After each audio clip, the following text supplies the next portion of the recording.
Hey, what up? It's Hot 1822 here to review WWE No Mercy. So No Mercy kicks on with Intercontinental Championship match. The Miz versus Jason Jordan. Now the crowd wasn't into Jason Jordan in this match right here. The crowd haven't got behind Jason Jordan.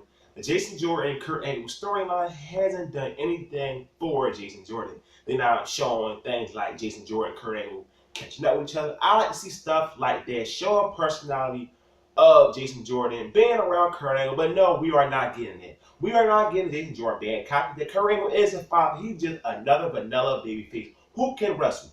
Guy very talented in the ring. This was a good opening match right here, but that crowd reaction shows you why the crowd is not into Jason Jordan. So the Miz ends up retaining his Intercontinental Championship. Then you got Jason Jordan after the match talking about how the Miz still sucks. I don't know what they'll be going to do with Jason Jordan. The guy has a look I am a fan of, but the guy really needs to find a personality. You can look at him and say, you know what, he could be a heel because, as I said, I would like to see him being cocky that Kurt Angle, my dad. Oh, I get anything because my dad is a general manager. Maybe that type of gimmick can bring a character out of Jason Jordan. Let's just turn him heel. We all know how egotistic W can be, but he's not Roman Reigns. He's not John Cena. He's just Jason Jordan. So you can still have time to turn this thing around. The next match, Finn Balor versus Bray Wyatt. Man versus man. This time Finn Balor will not be the demon. And too bad he wasn't. Because I didn't care for this match at all. The last match, I liked the entrances. It should have been a battle of the entrances. We didn't get there right there, people. We got a boring ass match between Finn Balor and Bray Wyatt. Bray Wyatt ended up losing once again, not a surprise at all. So then tomorrow, the next week Raw, he won't have another pointless feud with another pointless promo, talk a big game, and end up losing. No surprise right here, people. We all know Bray Wyatt is huge waste of space. Him and Dolph Ziggler should team together. Be called Team Waste of Space. Very great tag team name for Bray Wyatt and Dolph Ziggler. Man, it doesn't really kill this guy. Damaged goods. I thought they brought him back to life. Power Ranger? Nope, they sure didn't. They still fell on us with Bray Wyatt. The next match for the Tag Team Championship, Dean Ambrose and Seth Rollins versus Sheamus and Cesaro. This was a highly entertaining match right here. Seth Rollins once again ends up doing something like busting Cesaro mouth open, end up losing at least 1 or 2 teeth. And Bret Hart gonna have a few choice words for Seth Rollins. I really enjoyed everything about this match. The crowd was really into it. I love the spot where Cesaro powerbombed Seth Rollins on the Dean Ambrose. I thought it was over right there. It wasn't. But we all knew that Seth Rollins and Dean Ambrose was going to retain their tag team championships, and they should have anyway. It's not time for them to lose their belts. I've been enjoying these championship matches between these two tag teams, one at SummerSlam and one tonight at No Mercy. And let's see what they have a third match. And I believe the next Raw event will be the TLC. So, ladder match or TLC match for the WWE Tag Team Championships. I'm all for it. Bray Wyatt versus... Oh, damn, I'm tripping. Bayley, Emma, Sasha Banks, Nia Jax, and the women's champion, Alexa Bliss. Good job by the ladies. This was very entertaining right here. Nia Jax was the star of this match right here. Nia Jax looked dominant. She always looked dominant in her matches. Alexa Bliss ends up retaining her women's championship. Not surprised right here. Nia Jax should defeat Alexa Bliss at the next Raw event for the title. It's her time. She was killing, and the crowd was behind Nia Jax. The crowd is weird. They switch on certain individuals. Nia Jax was the most over. At one point, the crowd didn't give a damn about Nia Jax, but now the crowd finally get into Nia Jax. And I'm happy they are, because it's time for Nia Jax to win that women's championship.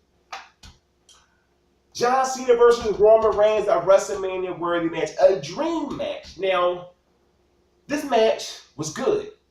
The crowd, was idiotic at times, but then they got into it. You see the face of the kids when Reigns kicked out of AA. Then kicked out of second AA. Then kicked out of the third AA. The fourth AA. I'm like, wow, they reversed roles. John Cena was playing the other guy that John Cena used to defeat years ago. Because tonight, Roman Reigns was John Cena from 2007. And John Cena was just another opponent going against Reigns. They reversed roles. Back in the day, say like, okay, John Cena versus Wade Barrett. And Wade Barrett gave Cena a bunch of finishers. The finish, sorry, but the finisher, he just kick out, kick out, kick out. That was Cena tonight. Cena was playing the role of Wade Barrett, just throwing the name out. And Roman Reigns, John Cena, he kicked out so many areas. The crowd, oh, come on. One spear. Over 1, 2, 3, you're winning. Roman Reigns, John Cena, Roman Reigns. At the end, show respect. You officially say John Cena passed the torch to Roman Reigns. I just couldn't stand the fall finisher. It gets on my nerves. I can't stand fall finishes. Please stop it, WWE. You don't need to do fall finishes to make the crowd go nuts. You don't really need to, but the WWE likes to do that so much. They just get it from the indie shit, and they've been there ever since. Enzo Amore versus Neville.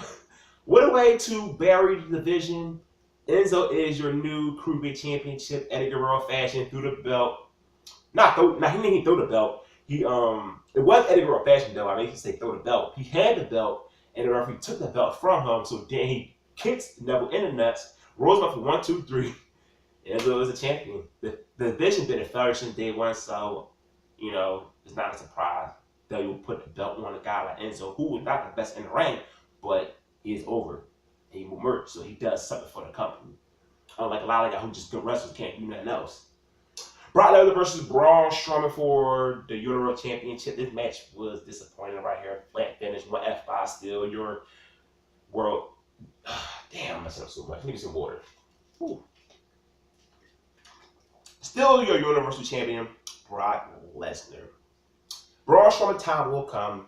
This loss do not hurt Braun Strowman momentum at all. Braun Strowman been on fire. He lost Roman Reigns a long time ago and hurt momentum. Him losing to Brock Lesnar didn't hurt his momentum at all. Tonight as a show, it was okay. At first it started really good, but then some things just went wrong and it became an okay show. Now the show ran on about really, so I'm not going to bash it, I'm not gonna bash it to finish this review. I'm gonna say it was an okay show. Certain things I did enjoy. It's just funny that the 2 big matches we're looking forward to, it was like just paced very bad, and you expected so much more from 2 WrestleMania worthy matches between Roman Reigns, John Cena, and Braun Strowman and Brock Lesnar. So this end of review, give me your thoughts on No Mercy. And sorry, for the boxing, but it happens, people. It's YouTube, so don't forget. Hit the subscribe button. I'm out. Peace.